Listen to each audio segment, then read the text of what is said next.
Hey folks, here 7 minutes late, which is kind of early for me, for our daily Facebook Live. So I've been told that people don't really come on for the first couple minutes. So the first couple minutes I talk about super secret, super important stuff that only those of you who come on time are here for. I'm in this little book nook. I can show it to you.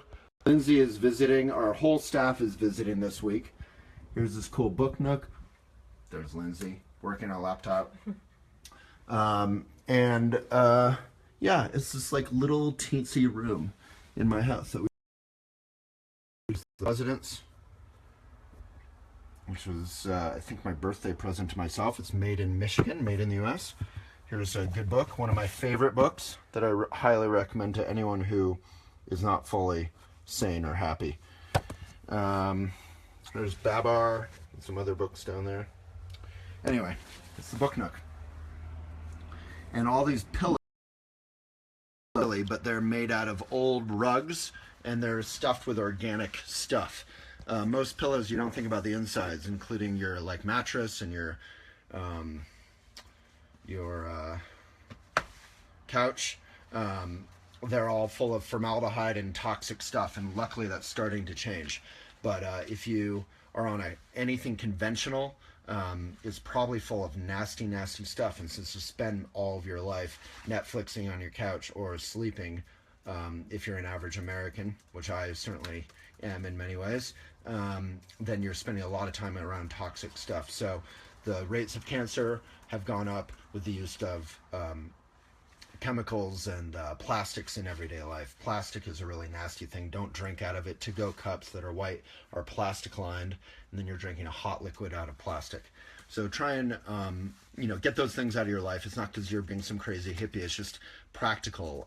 The average cleaners that are under your sink, there's a great article by Bill Capsalis on Elephant Journal, we'll put in comments, are more toxic than a laboratory in World War II or before. So we've really gone crazy on chemicals, and we don't really test all of that stuff. So scientifically, part of science is you want to test stuff before you use it. All right, so today we're going to talk about an issue I'm super passionate about. Maybe a lot of you guys aren't. But it's, let me cover up I hate seeing the numbers. So Facebook gives me all these numbers of how many of you are here every second, whether it's 400 or 300 or whatever. We usually get up to like 2 or 3 or 400, which is kind of epic. And then there's 10,000 people watch every video. And then a couple 100,000 watch them on YouTube, which is very exciting, but I don't like seeing the live numbers. So I just covered it up on my phone. All right. So issue I'm super passionate about, and hopefully all of you are. All of us work for a living, or most of us, and we all want to work for a meaningful job that treats us with respect, that includes some room for us to have our own life, our own relationships, our own taking care of ourselves. I have an article on how to deal with burnout. It's like 8 ways to deal with burnout. We'll put those in the comments, but it's something about, basically, it's kind of common sense stuff, but ironically we forget about that common sense stuff, like going for a hike or separating ourselves from our electronics, giving ourselves a break. We forget that stuff when we're burned out. We're the worst at taking care of ourselves when we need it the most often. So if you have any comments, questions throughout this, my name is Waylon Lewis, Elephant Journal. Leave them in comments, and then I'll respond to all of them toward the end. And then we'll do meditation instruction, then we're out of here. All right. So the issue I'm wanting to talk about today is Small Giants. Small Giants is a book I read last year, and it's about, ethical eco businesses, the kind you and I hopefully want to support, made in the USA, made in wherever you live, made somewhere. It doesn't really matter if it's USA or not. What matters is that it's made by people who are getting paid a living wage, who are being treated well, who have some sort of health care or benefits that make their lives work, that they have paternity and maternity leave, and that they're creating a product that is good for the world. So there's a lot of examples of these small giants, and Elephant Journal aims to be a small giant. The term comes from this book that I read that was by not a hippie weirdo green person like me. It was by a former editor and journalist at Inc. magazine, a real good business guy. And he wrote about all these businesses that made a lot of money, but also maybe sacrificed some money to try and do what they do fully and properly, like a craftsperson. So, the normal arc for businesses is to try and get big fast and then sell out, or sell and make millions of dollars for the people at the very top, and then everyone else kind of gets treated like crap. And that's pretty typical. There's a lot of great exceptions.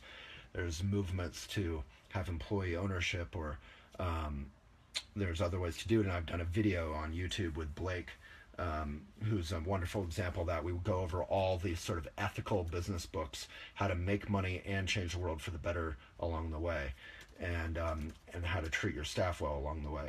So these are, whether you're a business person or not, if we want a better world, business is driving a lot of the change in the world, often for the worse, sometimes for the better. So how can we show Elephant is hoping to be one of many businesses, like B Corp businesses. I've interviewed them.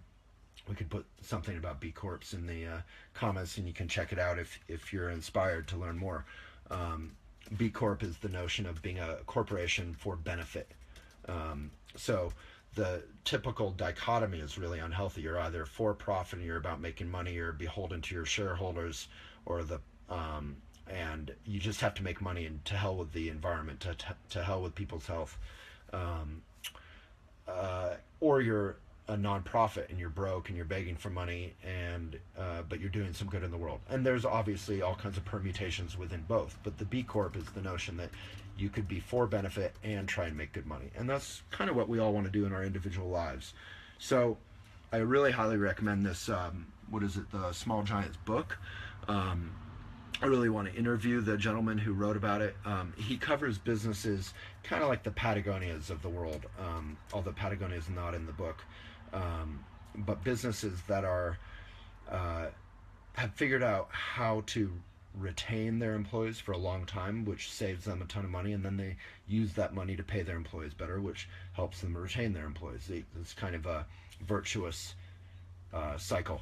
So this week in Boulder, our whole staff is coming from around the world. We have employees or staff who live in Australia and Africa and the UK and Slovenia and Canada and am I forgetting some other places? That might basically be it. Finland, or I guess she's in the UK. Anyway, so they're all coming from around the world and all over the US as well, to be in Boulder, which is where we were founded. So Elephant used to be a magazine way back for 6 years, and then we went online because it just was greener and more eco, and we could be available to millions. We've reached 35 million readers a month, which is kind of cool. Now we're a lot less because of Facebook struggles. So if you want to support Elephant and get our best stuff, get our newsletter, elephantjournal.com/newsletter. And that's where we put our very best stuff that isn't sort of determined by Facebook's algorithm. So if you're a fan of Elephant on Facebook, thank you, but you're really only getting our sort of pop hits, which are often kind of viralish or kind of, sexy or about relationships or something. We have a lot of great content about family or healthy food or recipes, things that we can't make go big, adventure, that is in our newsletter and our videos. So I think that's all I really have to say. The notion of a business that can make money, change the world for the better, and be good to its people. This book, Small Giants, is worth checking out. And then we can go through your questions or comments if you have any. Maybe everyone could mention a business, your favorite business, a business that's a great example to me and to others. So maybe we can kind of crowdsource some good suggestions right now. If you have a favorite business, put it in there. One of my favorite businesses, I just read the book about them, the business book, is Ben & Jerry's. Ben & Jerry's was I lived in Vermont while Ben & Jerry's was this kind of socially active kind of like Bernie Sanders, very obsessed with equality, class equality, social issues, and then it got forcibly taken over by this big corporation, but they managed to protect themselves in their legal charter, and that sort of wasn't enough to protect them, and then eventually they kind of got to a place where they're a great business again. And so I just read this awesome business book about it. I forgot what it was called. Some play on ice cream. Huh? Ice Cream Social was the title. Thank you, Lindsay. And I did a video on that too, which we can put in the comments, about how they kind of struggled to maintain being an ethical company. And obviously ice cream isn't super good for the world, but if people are going to be eating ice cream and a ton of sugar and all that kind of stuff, hopefully it can be good for the planet and good for the workers and healthier for us. So mention your favorite company and I'll go through comments. And then we'll do a little meditation. Thanks for the sweet comments to Lloyd Shoban. Is that how you say your name? Anna.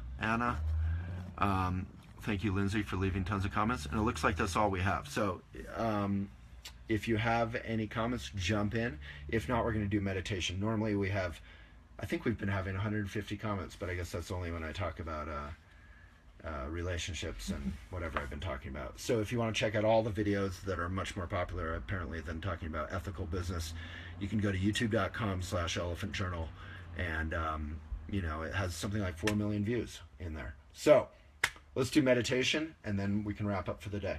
So take a good posture, really good posture, super upright. You can do this whether you're at work, whether you're anywhere, because it's pretty quick and pretty simple. People won't even notice that you're doing it. You're doing something very basic and human. Take a great posture. Take a deep breath. Feel all that stress or sleepiness or stiffness. Take a great posture. Take a deep breath. Feel your spine kind of unroll a little bit. And then make sure to relax. You can go left and right on your sit bones. You can kind of wiggle your shoulders around or your neck gently. Don't throw it around, just gently. And then with your eyes open, looking down, this is Shamatha Buddhist meditation, which is translated as resting your mind in the present moment in your basic Buddha nature, your good human nature. So breathe in, breathe out, just your normal breath in and out. Let's do that a few times.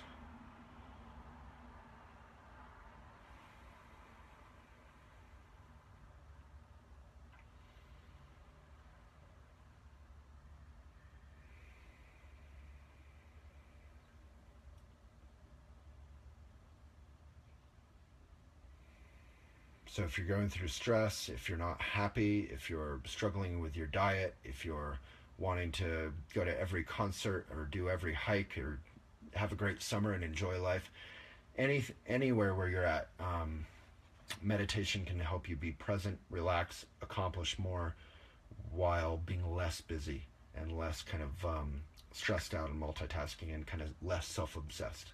Ironically, when we're self-obsessed, we're less happy. All right, so breathe in. Breathe out. Take a great posture and relax it. Your hands are just flat on your thighs. So now the meditation, now that we have the ground of the breath in and out, often we don't even realize we're breathing all day.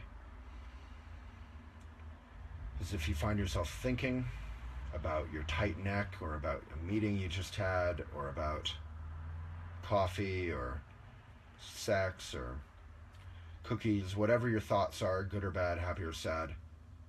Just notice you're thinking. Oh, I'm thinking. And return to your breath. And do that again and again. Anytime you notice you're thinking, return your attention lightly to your breath.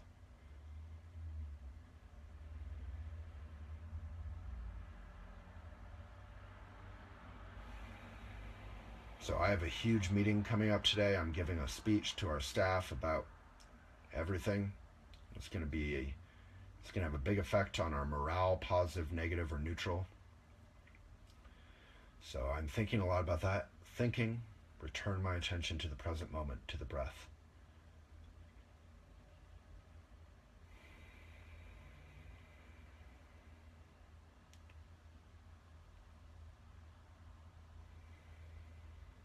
that's literally it. So you just practice that enough until you're grounded in your breath, until you're present, until your mind and your heart, your emotions are allied with the present moment, with the breath, instead of with sort of self-obsession.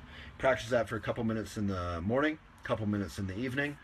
At the end, you can dedicate yourself to the benefit of the world, which includes you, which includes our environment, which includes animals. And it's powerful, even a couple minutes of that. All right. Well, Donna, I'm here for you Monday through Friday, 11 a.m. Christina, thank you for mentioning that.